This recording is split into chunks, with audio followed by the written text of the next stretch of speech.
আজ একটা নতুন আর খুব কাজের ইংরেজি শব্দ শেখা যাক, ইনডিফারেন্ট। চলুন দেখি ব্যাপারটা কি।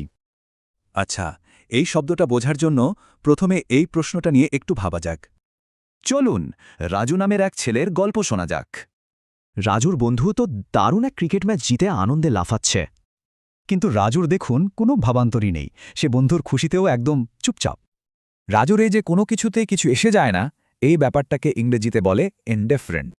তার মানে ইনডিফারেন্ট হলো যখন কোনো কিছু নিয়ে আমাদের কোনো আগ্রহ বা মাথা ব্যথা থাকে না। এর মানে কিন্তু দুটো হতে পারে, একটা হলো কেয়ার না করা, আর একটা হলো কোনো বিশেষ পছন্দ না থাকা। চলুন এবার কিছু বাস্তব জীবনের উদাহরণ দেখা যাক। এই যেমন ম্যানেজারের উদাসীনতার কারণে টিমের সবাই খুব হতাশ হয়ে গেল। এখানে দেখুন কারো আগ্রহ না থাকায় তাকে কোনো কিছুতে যুক্ত করায় মুশকিল হয়ে পড়েছিল।